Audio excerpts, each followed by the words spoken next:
고민과 갈등에서 벗어나고 싶을 때, 이번 주일 말씀은 로마서 7장 21절부터 8장 11절까지의 말씀이었습니다. 우리 인생에는 죄라는 큰 불치병이 있습니다.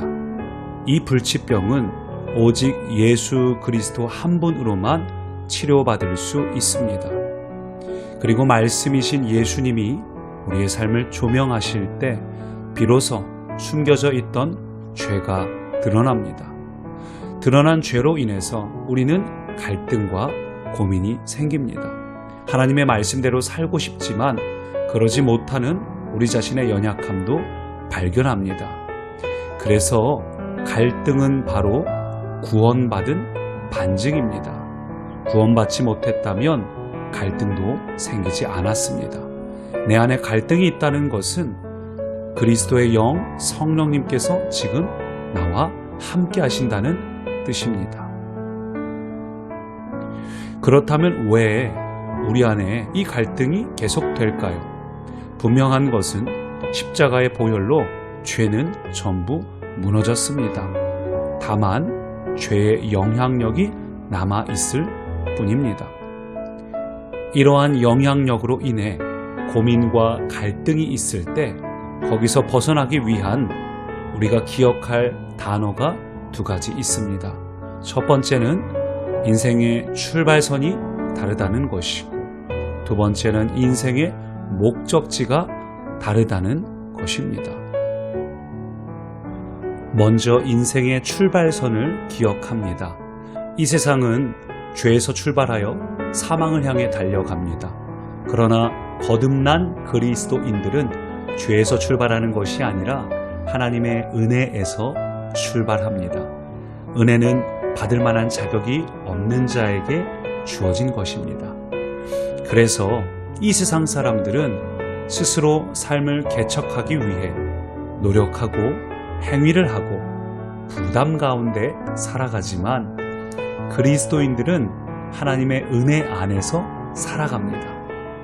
진리가 너희를 자유케 하리라. 자유 안에서 살아갑니다.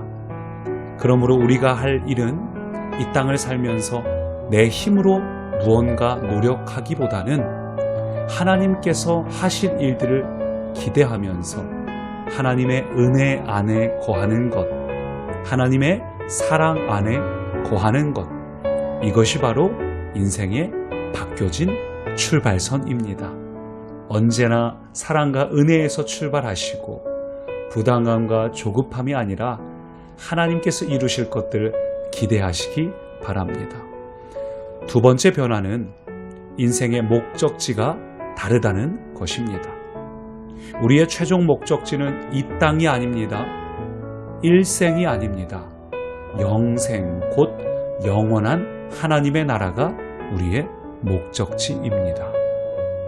그래서 우리가 할 일은 우리의 생각을 바꾸는 것입니다. 육신의 생각은 사망이요, 영의 생각은 생명입니다. 우리 육신의 생각은 이 땅에서 어떻게 하면 잘 먹고 잘 살까를 고민하지만 이제 우리는 영의 생각, 이 땅에서 어떻게 하면 하나님 나라의 뜻을 이루며 살 것인가, 그것이 우리의 고민이 되어야 합니다. 그러나 안타깝게도 우리의 인생의 출발지가 달라졌다는 것도 알고 인생의 목적지가 달라졌다는 것도 안다 하여도, 그러나 내 힘과 내 능력만으로는 죄의 영향력에서 벗어날 수 없습니다. 오죽하면 사도 바울도 오호라 나는 곤고한 자로다. 바울도 어려워했는데 우리는 가능할 수 있을까요? 가능합니다. 왜냐하면 바울의 변화도 바울이 스스로 한 것이 아니라 하나님께서 바울을 주장하셨기 때문입니다. 그래서 우리가 기억해야 될 분, 바로 성령님입니다. 성령님께 여러분의 주도권을 내어드리십시오. 성령님께서 그 영으로 말미암아, 성령으로 말미암아 우리의 죽을 몸을 살리십니다. 성령님께서 우리의 생각을 깨트리시고 매여 있는 것들 자유케 하시고 우리의 옛사람, 겉사람으로부터 자유케 하십니다. 내 안의 더러움은 점차 밀려나고 오직 하나님의 영이 나를 주장하여서 하나님의 뜻을 이루며 살아갈 수 있는 존재가 됩니다.